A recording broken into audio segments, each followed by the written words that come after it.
لو سمحت يا عسكري. نعم، ايش عندك؟ ممكن شوي بس لو سمحت. ايش تبي؟ الله لا يهينك، ابي دفتر وقلم بالله. طيب لحظة خلنا نشوف عندي ولا لا. امسك بس حاول تستعجل لانهم الحين جايين ياخذونه. اوكي مشكور، يعطيك العافية.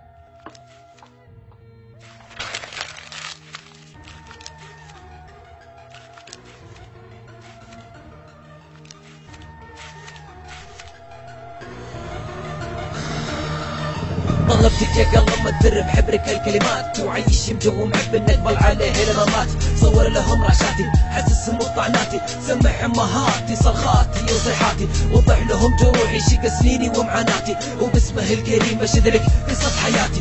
من عرفتي نفسي ولا مهابي انس ولا جن، ولا اذكر اني في يوم علي مخلوق كنت احن. اذكر اني في بداياتي عمري كنت ارسل قسم من راسي ما ينحني الي بنتي، كنت اقوي الاراده واكبر الوساده بدون اي هموم، وكنت دايم الوم المحبين كانوا بعيني تايهين ضيعين مساكين ولا ادري ليش هم عايشين. كنت افكر ان العشق والحب كله تفاهه ويا حد يمشي فيها دربي قمه السفاهه، لكن يوم شفتها وكلمتها تغير مجرى تفكيري، وبيك يا قلب تكفى تفهم كل تعابيري. بس اخاف اوصفها لك تنبهر وتعجز عن الكتابه، واخاف حبك يسمع عن وصفي يجف من اسبابه، اخاف اسطور الصفحه تتكسر من ثقل وصوفه ويطيح الوصف كله وتبكي الصفحه قهر وحسوفه. بسبب خوفي هذا بوصفه بكلمتين، العين ما شافت ابدا مثلها زين، كنت قبل ما اعرفها مدري وش الحنين، لكن بفضلها عرفته وتهنيت بثلاث سنين يوم ورا يوم، واقول يا ربي خلف لنا تبقى لي دوم. وليلة سودا كئيبة شفت بعيني الحقيقة، أعز الناس عندي في الغرفة مع الحبيبة، وش الصدمة انعميت ما عاد صرت أشوف شي كأن الدنيا صارت عتمة. وش رايك؟ وشو؟ تتوقع انها تعجبه؟ اكيد، شلون ما تعجبه؟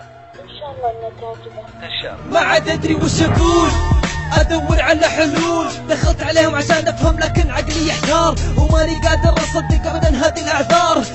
يا القهر مديت لها كاس الوفا والصراحه في يمناي، لكن شربت كاس الغدر وهدت علي دنياي. ما تخيلت ابدا ان لها صله بصديق الخوان، بس طلعوا على الحقيقه وكل شيء وضح وبان. عبد الله. هلا والله عبادي. عبودي لا تفهمني غلط، عبد الله والله اني احبك. وش فيك ساكت؟ عبادي من جدك؟ عبد الله وش بتسوي؟ صكيت الباب علينا وطلعت الناس سلاح، نظروني برعب وخوف وزعجوني بالصياح.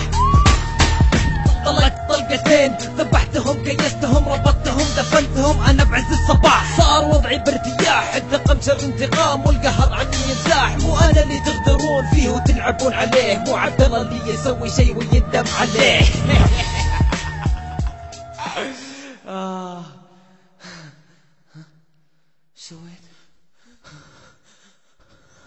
وش سويت؟ يا رب انا وش سويت؟ ما حسيت من شدة القهر ذبحتهم عن نفسي والله ما دريت.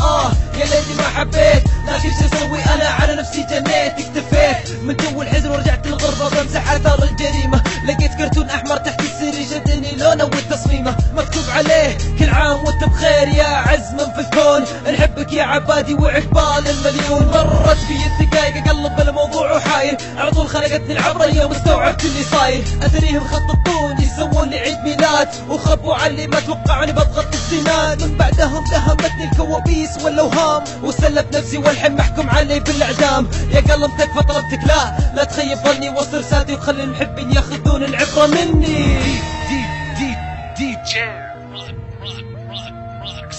w-394.com KSA School.